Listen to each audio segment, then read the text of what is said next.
Hello दोस्तों, मैं सचिन अरोड़ा एक बार फिर से आप सभी लोगों का स्वागत करता हूं अरोड़ा एजुकेटर के इस ऑफिशियल प्लेटफॉर्म पे। I hope you all are doing great. आप सब बहुत बढ़िया होंगे और एक बार फिर से आपके सामने हम आ चुके हैं एक बढ़िया बेहतरीन सेशन के साथ। IBPS RRB PO clerk computer questions के मॉक टेस्ट डे 3 के साथ। जैसे कि मैंने वादा किया था 5 डेज 5 मॉक्स का, जहां पर हम लोग 200 क्वेश्चंस पर बात करेंगे। हर एक सेशन में 40 क्वेश्चंस पर डिस्कस करेंगे, क्योंकि एग्जाम में 40 क्वेश्चन का ही सामना आपको करना है। तो ये सामना अगर आप यहां पर कर लेते हैं और बिल्कुल एग्जाम लेवल के क्वेश्चंस को देख लेते हैं तो डर खत्म हो जाएगा। और डर खत्म करना जरूरी भी है, क्योंकि अगर आपको लगता है कंप्यूटर में डर, तो आ चुके हैं आपके सामने सचिन सर। तो इस डर को बिल्कुल हम लोग खत्म कर देंगे और बहुत बढ़िया तरीके से एग्जाम में full out of full score करेंगे। तो अगर कोई आपसे कहे कि कंप्यूटर टफ है, तो उनसे कह दीजिएगा कि टफ छोड़िए जनाब, इस बार पूरे में पूरा स्कोर करना है कंप्यूटर में। तो चलिए आज की सेशन में एक बार फिर से हम लोग देखते हैं कि कंप्यूटर में क्वेश्चंस का लेवल क्या रहता है। 40 क्वेश्चन में से हम लोग कितने सही क्वेश्चन कर पाते हैं। क्वेश्चन को बहुत प्यार से पढ़ेंगे और उनके क्वेश्चन के आंसर को भी बहुत प्यार से आंसर करेंगे। तो चलिए बहुत जल्दी से हम लोग बात करते हैं यहां पर क्वेश्चंस की। लेकिन इससे पहले हम लोग ये भी डिस्कस कर लेते हैं कि अगर आपको ऐसा फील हो रहा है कि एक बार कंप्यूटर को बढ़िया तरीके से पढ़ लें, कॉन्सेप्ट पढ़ लें, एमसीक्यूज पढ़ लें, पीडीएफ से रिवीजन मिल जाए, सभी टॉपिक्स की वीडियोस मिल जाएं, अगर इस तरीके से आप करना चाहते हैं, क्यों ऐसा क्यों है?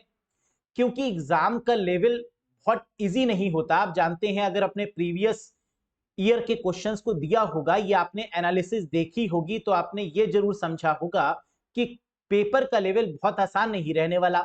लेकिन आपकी मेहनत इस टफ क्वेश्चन को भी आसान बना देती है और आप कहते हैं कि सर जो आपने पढ़ाया वो सब कुछ आया। जबकि होता यह है कि जो आपने पढ़ा वो सब कुछ आया। आप क्रेडिट दे देते हैं टीचर को, लेकिन मेहनत तो आप ही की होती है। तो अगर आप कॉन्सेप्ट वाइज बढ़िया तरीके से पढ़ना चाहते हैं, एमसीक्यूज लगाना चाहते हैं, मॉक टेस्ट लगाना चाहते हैं, प्रीवियस ईयर के सारे क्वेश्चंस देखना चाहते हैं, अगर पूरा बंडल आपको कंप्यूटर का चाहिए, तो ये रहा आपके सामने।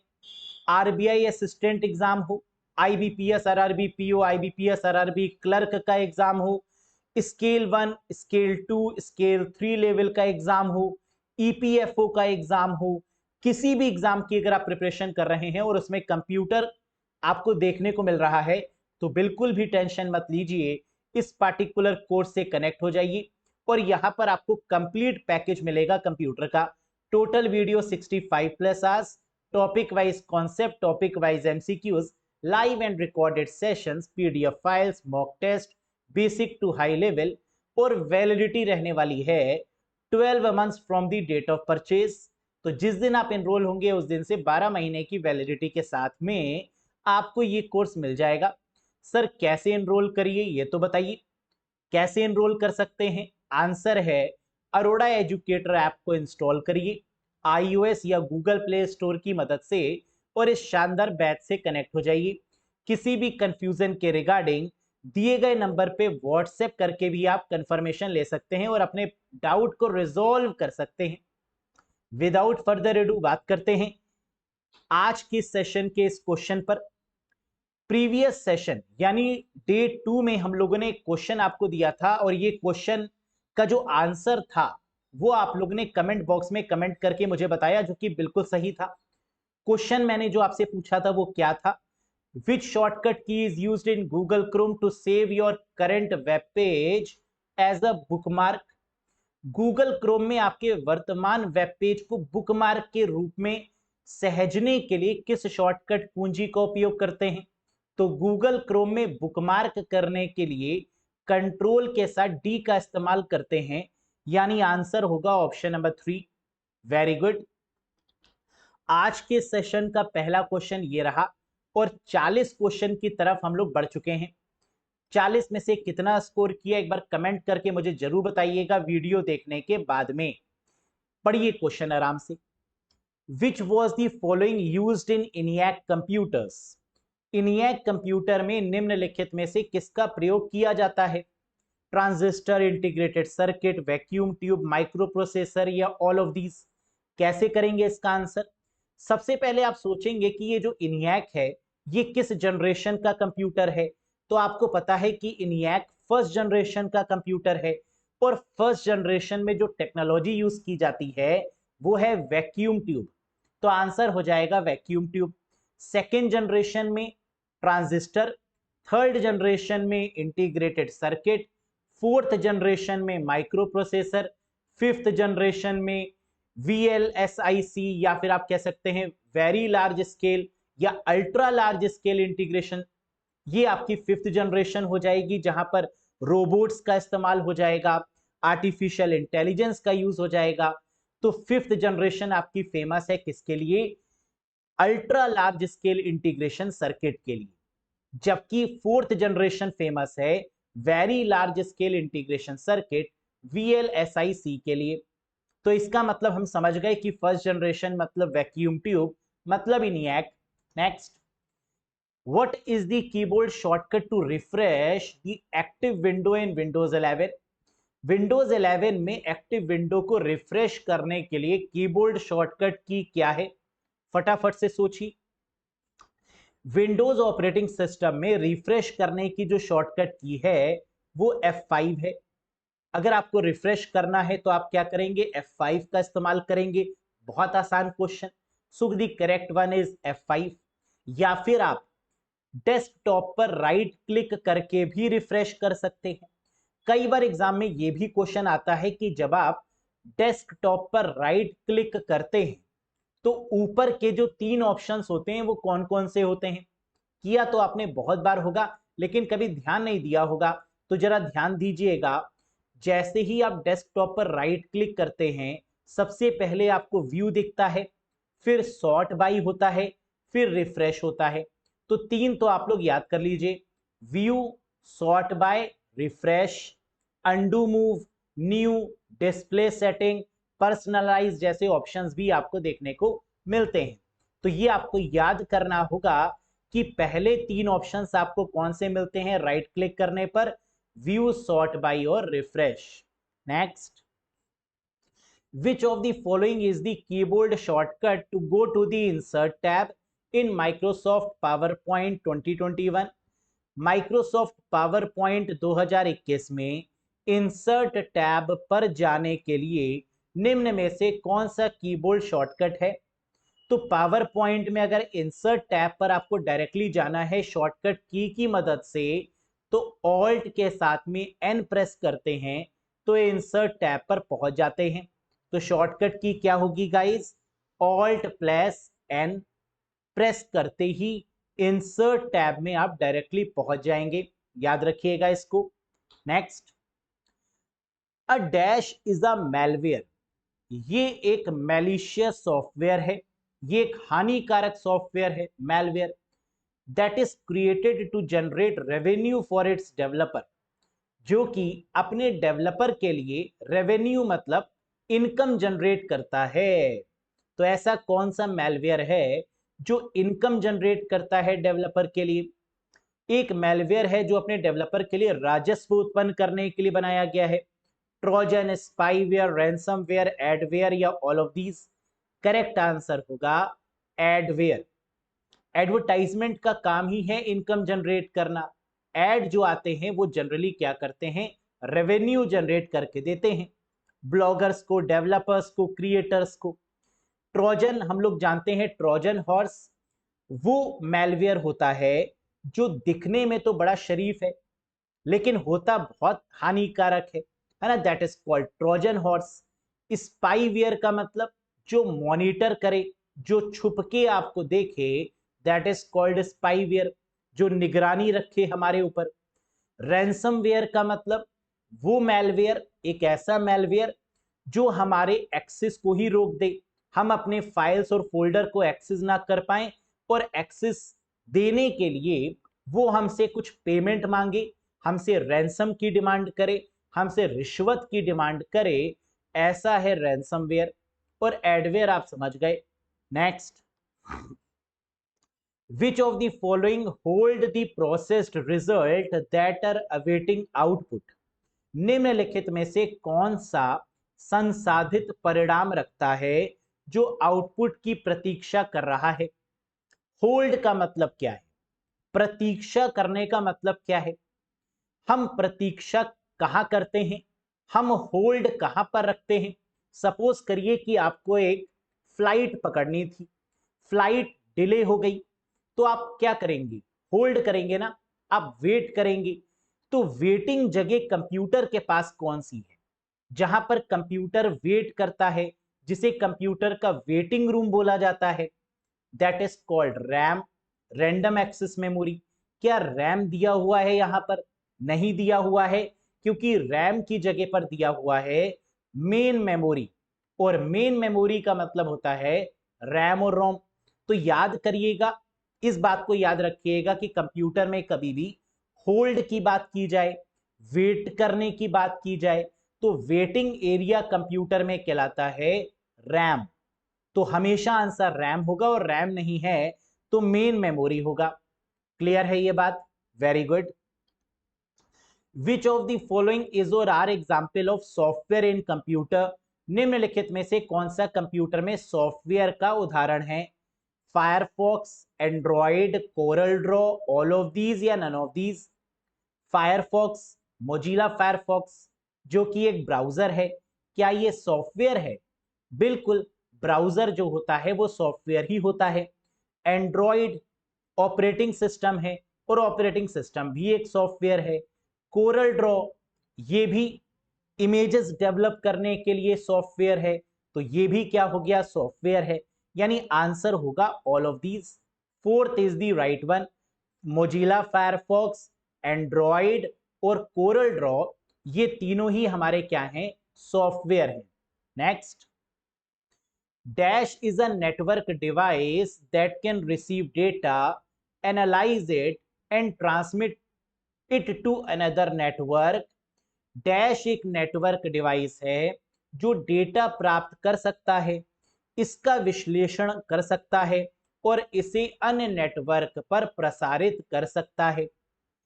वैसे देखा जाए तो ये सभी हमारी नेटवर्किंग डिवाइसेस हैं, चाहे हब है, राउटर है, स्विच, मॉडेम या गेटवे, है ना, ये है तो सभी नेटवर्किंग डिवाइसेस।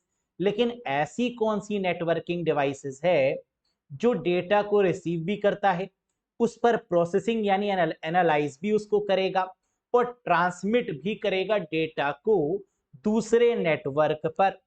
तो आंसर है ये तीनों खूबियां पाई जाती हैं, बिल्कुल सही सोचा आपने, राउटर में। तो करेक्ट आंसर होगा that is router. Next, question number 8 पर आ चुके हैं। बहुत बढ़िया तरीके से आंसर आप लोग कर रहे हैं, बस इसी पेशेंस को बनाए रखिए, क्वेश्चन को बहुत अच्छे से समझिए और बहुत अच्छे से आंसर को करिए। Which type of computer uses 8-bit code called EBCDIC? किस प्रकार का कंप्यूटर EBCDIC नामक 8-बिट कोड का उपयोग करता है? EBCDIC का मतलब होता है extended binary coded decimal interchange code. Extended binary coded decimal interchange code, जिसको सबसे पहले आईबीएम नाम की कंपनी ने इस्तेमाल किया। और आईबीएम ने कहां पर इस्तेमाल किया? मेन फ्रेम कंप्यूटर्स पर। तो याद रखिएगा 8-बिट कोड, EBCDIC, अगर ये दोनों आपको कंप्यूटर में मिल जाएं तो आंसर क्या होगा? कंपनी होगी आईबीएम और कंप्यूटर होगा मेन फ्रेम कंप्यूटर, यानी option number 3। Next, the ALU of a computer respond to the commands coming from, very important question, computer का ALU किससे आने वाले कमांड का जवाब देता है? Primary memory, control section, external memory, cache memory या नन ऑफ दीज? सोच के बताइए आंसर क्या होगा। हम जानते हैं कि सीपीयू में ALU होता है, जिसका काम होता है अरिथमेटिकल चीजों को समझना, अरिथमेटिकल लॉजिकल यूनिट। तो एएलयू जो कंप्यूटर का होता है वो रिस्पॉन्ड करता है कमांड्स को जो उसे कहां से मिल रहे हैं, कंट्रोल सेक्शन से। जो कंट्रोल सेक्शन उसको कमांड देता है उसी को एएलयू क्या करता है, रिस्पॉन्स करता है। So the correct answer is control section, option number 2। याद रखिएगा ये क्वेश्चन बहुत बार रिपीट होता है, very very famous question. Next, computer is free from tiresome and boredom, we call it. Computer थकान और बोरियत से मुक्त है, हम ये कहते हैं कि ये फीचर कौन सा है। सोचिए, हम लोग थक जाते हैं, हम लोग बोर भी हो जाते हैं, लेकिन कंप्यूटर नहीं होता।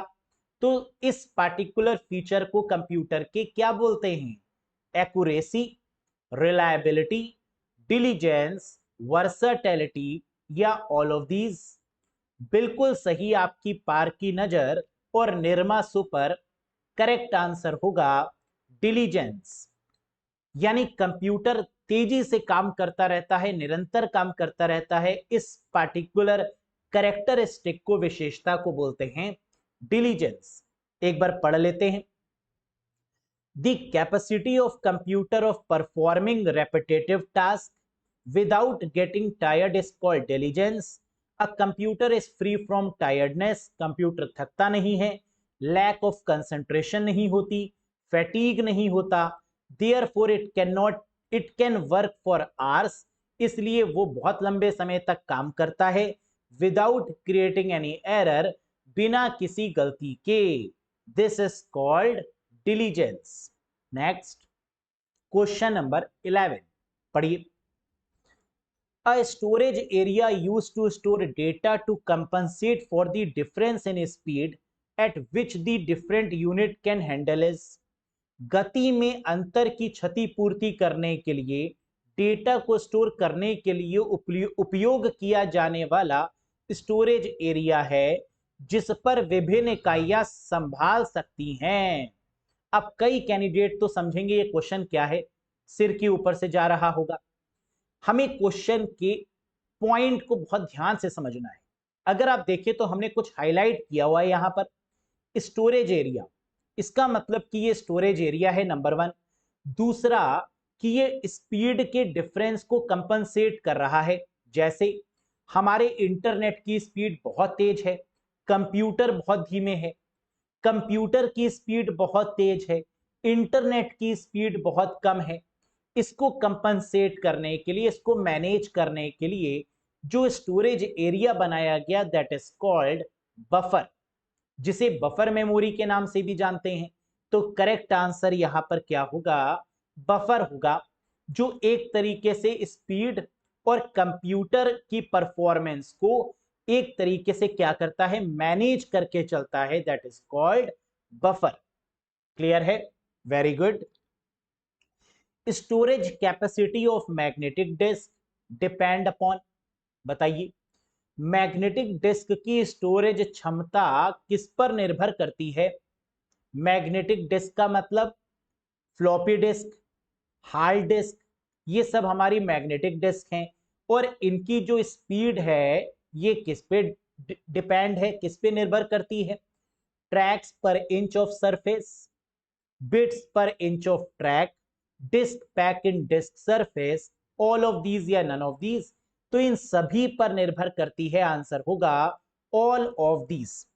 अगर ये क्वेश्चन एग्जाम में आता है, सेम क्वेश्चन होगा, सेम ऑप्शंस होंगे और करेक्ट आंसर होगा ऑल ऑफ दीज। समझ में आया, बहुत बढ़िया। क्वेश्चन नंबर 13 पर आ चुके हैं, बताइए आंसर। देखिए एग्जाम में आपके पेशेंस का भी टेस्ट होता है। कई बार आपको आंसर पता होते हैं लेकिन जल्दबाजी में आप लोग आंसर को गलत करते हैं, तो बहुत पेशेंस के साथ में क्वेश्चन को रीड करना होगा। अगर अच्छे तरीके से क्वेश्चन को रीड कर लिया तो आप ये मानिए कि 80% काम तो हो गया, बाकी 20% मेहनत आपकी बचेगी ऑप्शंस को देखकर सही करने में। Which of the following works both as an input and output device, निम्नलिखित में से कौन इनपुट और आउटपुट डिवाइस दोनों के रूप में काम करता है। तो ऐसी कौन सी डिवाइस है जो इनपुट भी है और आउटपुट भी है। Keyboard, modem, printer, joystick, all of these. Keyboard input device है, मॉडेम मॉड्यूलेटर एंड डीमॉड्यूलेटर, ये इनपुट और आउटपुट बोथ है। प्रिंटर आउटपुट है, जॉयस्टिक इनपुट डिवाइस है, गेमिंग पर्पस से यूज की जाती है। तो करेक्ट आंसर होगा modem, that is both input and output device. Next, thesaurus tool in MS Word is used for. MS Word में थेसोरस टूल का प्रयोग क्यों किया जाता है? अगर आपको पता है कि एमएस वर्ड में थेसोरस एक टूल होता है जिसकी शॉर्टकट की होती है क्या? सोचो, एमएस वर्ड में क्या प्रेस करने पर थेसोरस ओपन हो जाता है? बिल्कुल सही, शिफ्ट के साथ F7 प्रेस करने पर थेसोरस ओपन हो जाता है। और इसका इस्तेमाल किया जाता है सिनोनिम और एंटोनिम्स को फाइंड आउट करने के लिए। तो करेक्ट आंसर होगा सिनोनिम और एंटोनिम। रिव्यू टैब के अंदर देखने को मिलता है थेसोरस, स्पेलिंग एंड ग्रामर भी मिलता है यहीं पर, वर्ड काउंट भी यहीं पर मिलता है। तो ये भी याद रखिएगा कि थेसोरस स्पेलिंग और ग्रामर चेक, जिसके लिए F7 फंक्शन की का यूज करते हैं, और थेसोरस के लिए शिफ्ट प्लस F7 का यूज करते हैं। तो रिव्यू टैब के अंदर हमें स्पेलिंग और ग्रामर, थेसोरस और वर्ड काउंट जैसे ऑप्शंस भी मिलते हैं। Very good. Next, in dash datagram introduced the world's first SSD named as dash में डेटाराम इंट्रोड्यूस दी दुनिया का पहला जो SSD पेश किया गया जिसका नाम क्या है? अब SSD क्या होता है पहले ये समझ लेते हैं। आप लोग जानते हैं कि पहले हार्ड डिस्क आया करती थी और अब हार्ड डिस्क को एडवांस करके क्या आती है मार्केट में? SSD, सॉलिड स्टेट ड्राइव, जो बहुत फास्ट है, जिसे फ्लैश मेमोरी के नाम से भी जानते हैं, है ना। SSD की खास बात क्या है कि इसकी स्पीड बहुत बढ़िया है, ये गिर जाए लेकिन डेटा लॉस नहीं होगा, फ्लैश मेमोरी के कॉन्सेप्ट पर काम करती है। तो कह रहा है कि SSD कब आई? 1976 में आई। Dataram introduce the world first SSD जिसका नाम दिया गया बल्क कोर।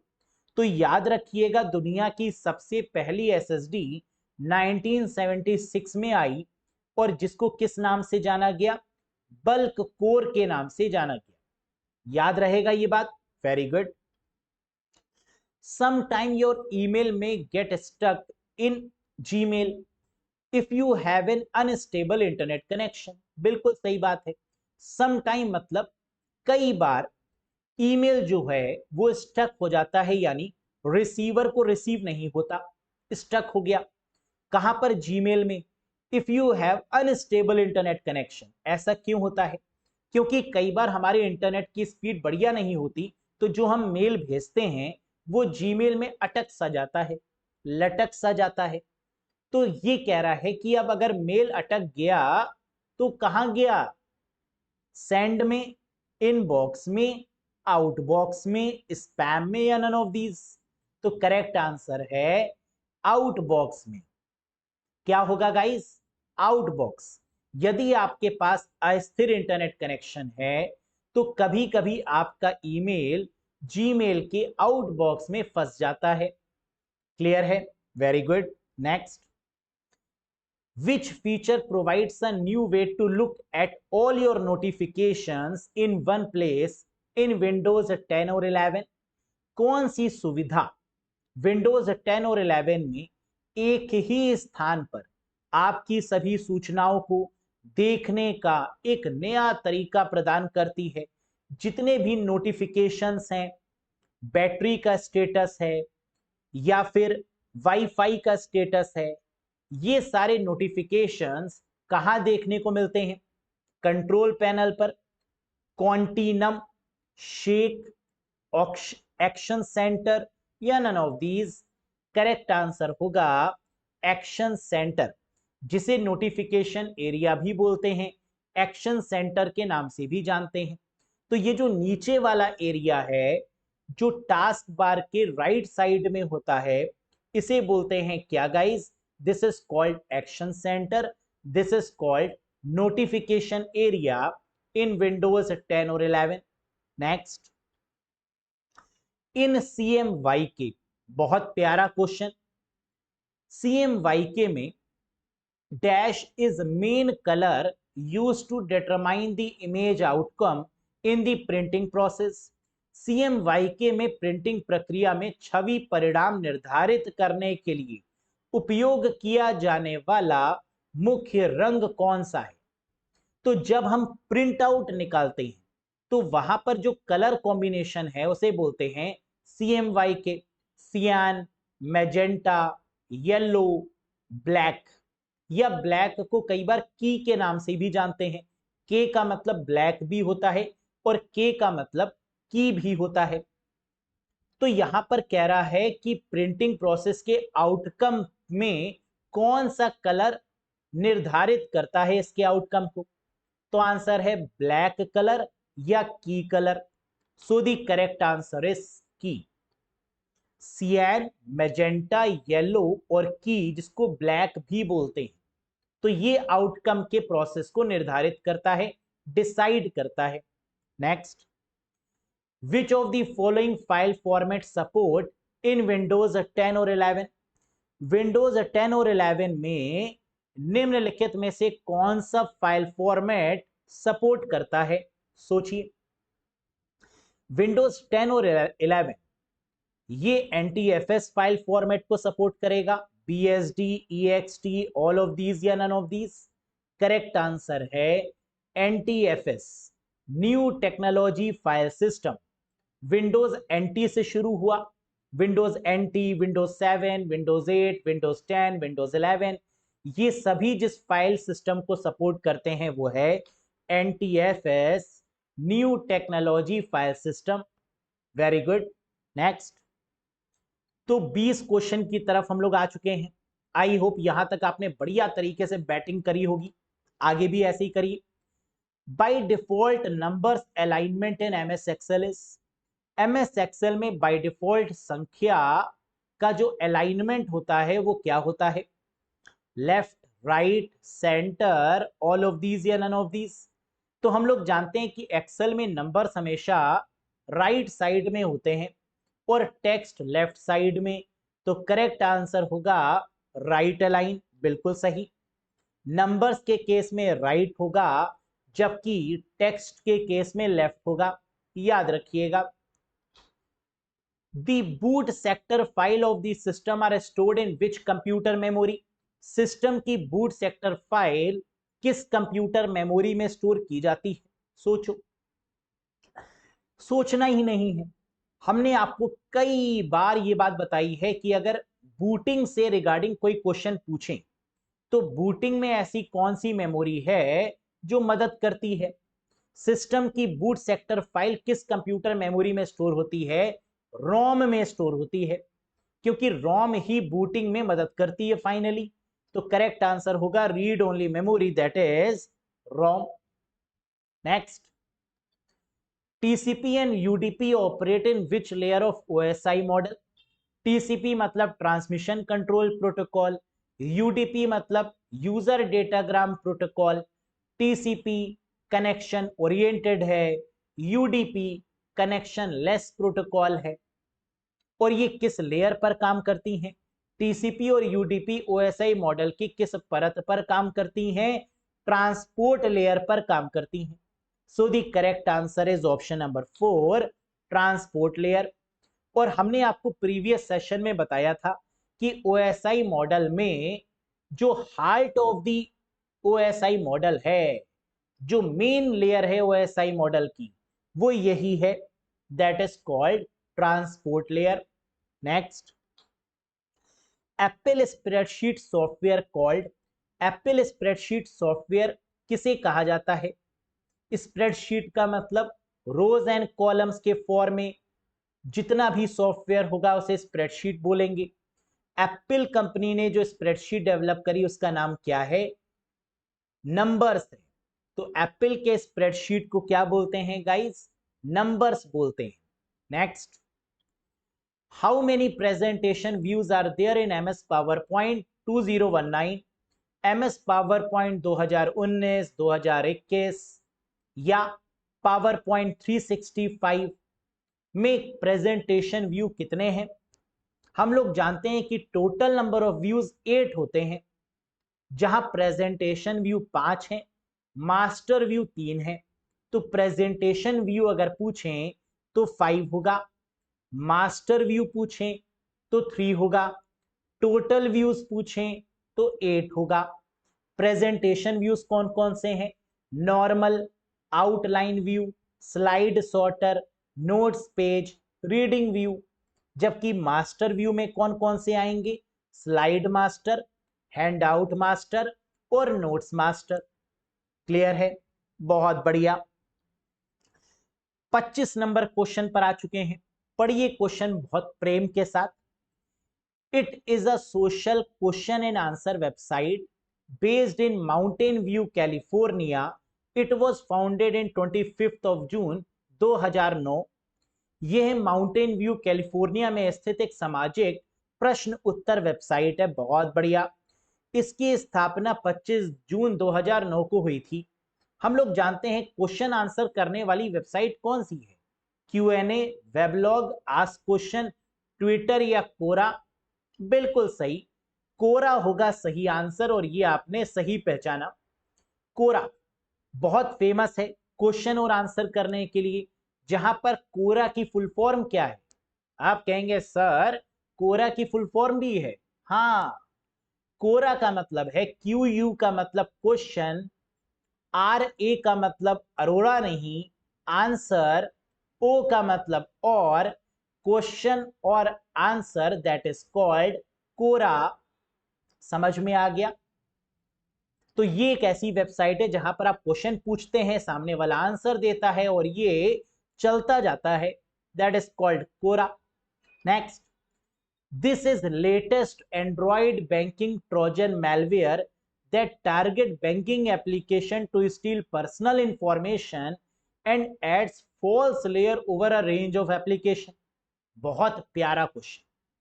यह नवीनतम एंड्रॉइड बैंकिंग ट्रोजन मैलवेयर है जो व्यक्तिगत जानकारी चुराने के लिए बैंकिंग एप्स को लक्षित करता है और एप्स की एक श्रृंखला में झूठी परतें जोड़ता जाता है। इसे क्या बोलते हैं? तो एक ऐसा एंड्रॉइड बैंकिंग वायरस या ट्रोजन जो एप्लीकेशंस पर हिट करता है उसे बोलते हैं, क्या बोलते हैं guys? WannaCry, Locky, Pegasus, brain या Sova? Sova is the correct answer. ये बैंकिंग ट्रोजन का नाम है सोवा। सोवा है क्या? बेसिकली रशिया में आउल है जिसको सोवा बुलाते हैं। तो सोवा मींस आउल इन रशियन, है ना। रशिया बहुत फेमस है कई चीजों के लिए, वैसे ही यहां पर Sova means owl in Russian. तो सोवा एंड्रॉइड बैंकिंग मैलवेयर याद रखिएगा। क्लियर है? Next, name the core banking software used by public sector bank designed by Oracle. Oracle द्वारा डिजाइन किए गए सार्वजनिक क्षेत्र के बैंकों द्वारा उपयोग किए जाने वाले कोर बैंकिंग सॉफ्टवेयर का नाम बताइए। ओरेकल एक ऐसा बैंकिंग सॉफ्टवेयर जिसको ओरेकल नाम की कंपनी ने डिजाइन किया, वो कौन सा है? वैसे तो बहुत सारे सॉफ्टवेयर्स हैं जो बैंक के लिए काम करते हैं, लेकिन एकमात्र ऐसा सॉफ्टवेयर जिसे ओरेकल नाम की कंपनी ने बनाया वो है फ्लेक्स क्यूब। क्या है गाइस? Flex Cube. तो ओरेकल द्वारा develop, that is Flex Cube. Next, which of the following is text browser? निम्नलिखित में से कौन सा टेक्स्ट ब्राउजर है? Internet Explorer, Edge, Netscape, Hot Java या लिंक्स? तो हम लोग जानते हैं कभी भी एग्जाम में टेक्स्ट ब्राउजर पूछे इसका मतलब GUI बेस्ड नहीं है, नॉर्मल टेक्स्ट बेस्ड ब्राउजर है और ये है आपका लिंक्स, LYNX करेक्ट जवाब बनेगा।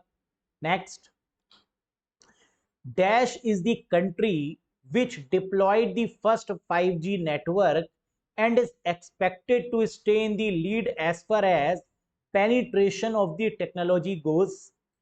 डैश वह देश है जिसने पहला 5G नेटवर्क तैनात किया और प्रौद्योगिकी के प्रवेश के मामले में आगे रहने की उम्मीद है? बताइए भाई। नेटवर्किंग 5G के बारे में हम लोग लगातार सुनते रहते हैं कुछ ना कुछ, है ना, और 5G से क्वेश्चन एग्जाम में बनेगा जरूर। तो पहला 5G नेटवर्क किस कंट्री ने लॉन्च किया? करेक्ट आंसर है साउथ कोरिया। बिल्कुल सही। जीए में भी आपने पढ़ा होगा, है ना, जीए तो आप लोग पढ़ते ही हैं, क्योंकि जीए तो जीए कैसे, है ना। तो साउथ कोरिया एक पहली कंट्री है जिसने 5G नेटवर्क को लॉन्च किया। बहुत बढ़िया। Next, who is responsible for assign IP address? IP address assign करने के लिए कौन रिस्पॉन्सिबल है? अर्पानेट, डरपा, आईईटीएफ, आईएसओ या आईएनए? तो आईपी एड्रेस हम लोग जानते हैं दो तरीके का होता है, एक IPv4 और एक IPv6। IPv4 32 बिट का, IPv6 128 बिट का। आईपी एड्रेस असाइन करने वाली जो ऑर्गेनाइजेशन है that is IANA, internet assigned numbers authority. तो फिफ्थ बनेगा सही जवाब, internet assigned numbers authority. Next, question number 31, which of the following is the built in database of Android? निम्नलिखित में से कौन सा एंड्रॉइड का बिल्ट इन डेटाबेस है? यानी एंड्रॉइड ऑपरेटिंग सिस्टम में जो डेटाबेस यूज होता है वो कौन सा है? SQL light, my SQL, Oracle, all of these या नन ऑफ दीज? ये ओपन सोर्स भी है, ये फ्री ऑफ कॉस्ट भी है, और एंड्रॉइड में इस्तेमाल होता है। आंसर है SQL लाइट। आपकी पार की नजर और निर्मा सुपर, करेक्ट आंसर बनेगा क्या? SQL lite. Next, flash memory. Flash memory का मतलब pen drive, memory card, SSD, ये सब फ्लैश मेमोरी के एग्जाम्पल्स हैं। फ्लैश मेमोरी इरेज करती है डेटा को यूनिट्स के फॉर्म में, जिसे क्या बोलते हैं? फ्लैश मेमोरी में डेटा को यूनिट में मिटा दिया जाता है, जिसे डैश कहा जाता है। Bits, nibble, block, flip flop या ऑल ऑफ दीज? बिल्कुल सही जवाब बनेगा यहां पर ब्लॉक्स। फ्लैश मेमोरी में डेटा को रिमूव करने के लिए ब्लॉक्स का उपयोग किया जाता है। So the correct answer is blocks. Next one, in Windows 11 operating system, in Windows 11 operating system, which character is not allowed as file name? Windows 11 operating system में फाइल नेम के रूप में किस कैरेक्टर की अनुमति नहीं है? तो किसको बहिष्कार कर दिया जाता है, किसका उपयोग नहीं किया जाता है विंडोज 11 में? सोच के बताइए, देखना पड़ेगा। बिल्कुल, forward slash, backslash, colon, asterisk, question mark, इन सब का इस्तेमाल नहीं किया जाता है। कहां पर? जब भी कोई फाइल नेम, फोल्डर का नेम जब भी हम बनाते हैं तो ये सपोर्ट नहीं करता। करेक्ट आंसर होगा ऑप्शन नंबर 1। क्या क्या सपोर्ट नहीं करता फाइल के नाम में या फोल्डर के नाम में?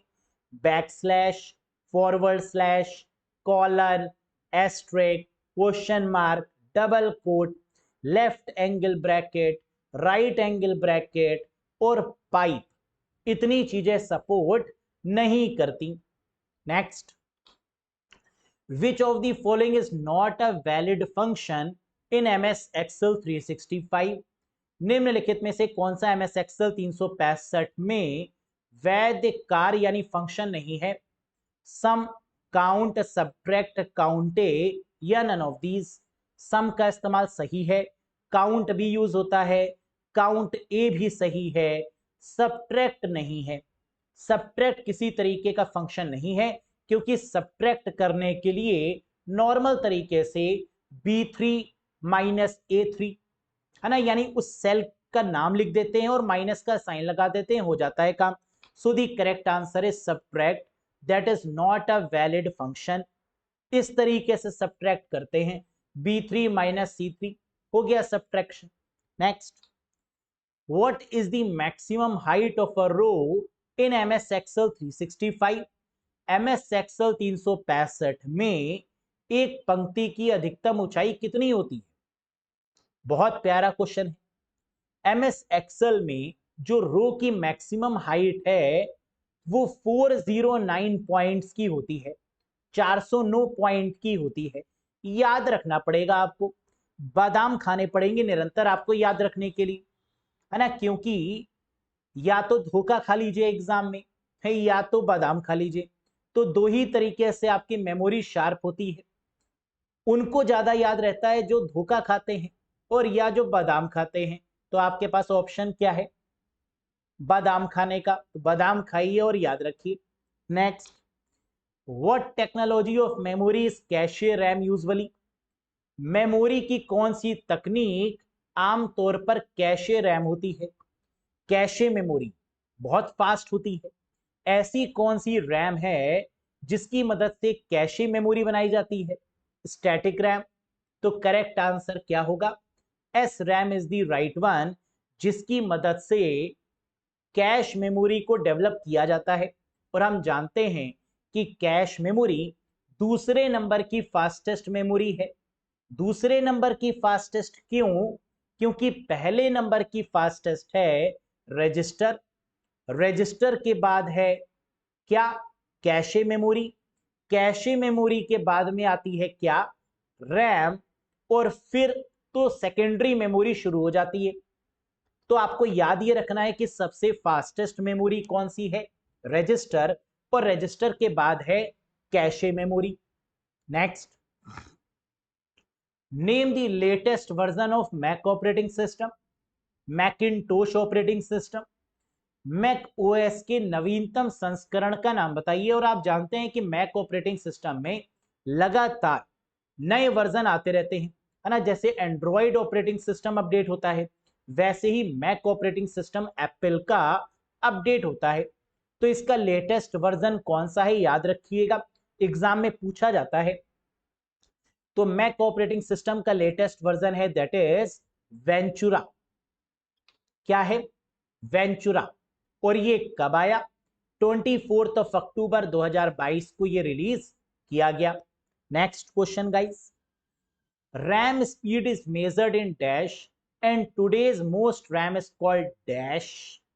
रैम की गति को डैश में मापा जाता है और आज अधिकांश रैम को डैश कहा जाता है। बताइए। बिल्कुल सही, रैम की स्पीड को हर्ज में मेजर करते हैं या मेगा हर्ज में नापते हैं। और आजकल रैम को अगर आप मार्केट में जाएंगे तो डीडीआर के नाम से पुकारेंगे। किस नाम से? डीडीआर। डीडीएलजी नहीं, डीडीआर, डबल डेटा रेट, है ना, जिसकी फुल फॉर्म क्या है? Double data rate. So the correct answer is mega hertz और डीडीआर।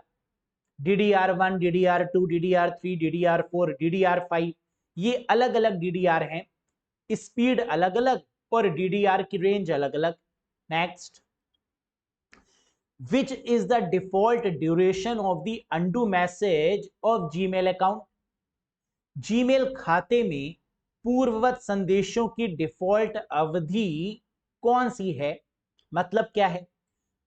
आपने मेल भेज दिया, मेल भेजने के बाद आपको याद आया अरे शिट, गलत मेल भेज दिया हमने।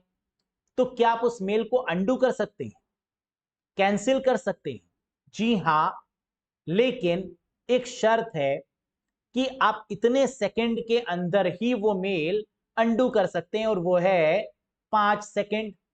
अगर ये गलती का एहसास आपको 5 सेकंड के अंदर हो गया कि हमसे गलती से मिस्टेक हो गई है, तो आप उसको अंडू कर देंगे। देख लीजिए यहां पर जैसे ही आपने मेल भेजा, मैसेज आपको दिखाई देता है your message has been send, और इसके साथ में आपको मिलता है अंडू नाम का एक ऑप्शन।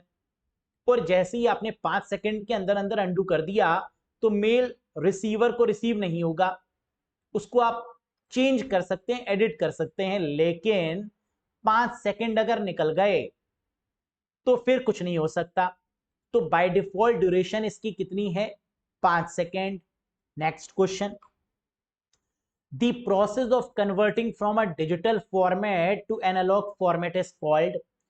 डिजिटल फॉर्मेट से एनालॉग फॉर्मेट में बदलने की प्रक्रिया क्या कहलाती है? ये काम करता है मॉडम, और इस प्रक्रिया को बोलते हैं मॉड्यूलेशन, यानी करेक्ट आंसर होगा ऑप्शन नंबर 2।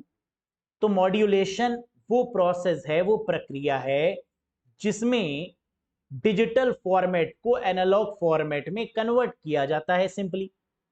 क्लियर? तो इसी के साथ 40 क्वेश्चंस का सफर तय होता है। 40 में से कितना स्कोर आपने किया, कमेंट सेक्शन में कमेंट करके बिल्कुल बताइएगा। ये रहा आज के सेशन का छोटा मोटा क्वेश्चन। पढ़िए और बताइए इसका आंसर क्या होना चाहिए। इन computer network, short message that travel around the communication medium is called. Computer network में संचार माध्यम के चारों ओर घूमने वाले लघु संदेशों को क्या कहा जाता है? तो नेटवर्क में जो शॉर्ट मैसेजेस होते हैं उन्हें क्या बोलते हैं? रिंग, स्टार, मैश, टोकन या नन ऑफ दीज? तो आपको पता है तो कमेंट सेक्शन में कमेंट करके जरूर बताइएगा। आपके आंसर का बेसब्री से इंतजार रहेगा। सेशन पसंद आया हो तो एक बार लाइक जरूर करिएगा, चैनल पर नए हो तो सब्सक्राइब जरूर करिएगा। और कंप्यूटर में डरने की रिक्वायरमेंट बिल्कुल नहीं है, क्योंकि क्वेश्चन का लेवल सेम टू सेम मिलेगा और इवन सेम क्वेश्चन भी आपको मिलेंगे एग्जाम में। बस ये मत कहिएगा कि सचिन सर आपको पेपर क्या पहले से पता था, है ना? ये मत कहिएगा, पेपर पता नहीं था, मेहनत है ना, जो आप और हम मिलके कर रहे हैं। टारगेट एक ही है कि एग्जाम में full out of full score कर पाए। कॉन्सेप्ट वाइज पढ़ने के लिए बैच से जुड़ सकते हैं, जहां बढ़िया तरीके से हम लोग सीखेंगे हर एक कॉन्सेप्ट को, हर एक टॉपिक को, एमसीक्यूज को, मॉक टेस्ट को, है ना? तो एक बार अगर आप सभी एग्जाम्स के लिए लेना चाहते हैं तो बिल्कुल जुड़ सकते हैं। अरोड़ा एजुकेटर ऐप को इंस्टॉल करना होगा और फिर जुड़ना होगा। बाकी प्रैक्टिस के लिए आप यूट्यूब सेशंस में भी रेगुलर बने रहिएगा। तो कैसा लगा आपको सेशन? किसी भी क्वेश्चन में कोई भी डाउट है, कोई भी कंफ्यूजन है तो कमेंट सेक्शन में कमेंट करके जरूर बताइएगा। बहुत जल्द मिलेंगे एक नई वीडियो के साथ, तब तक इजाजत दीजिए guys. Thank you very much, bye bye and take care.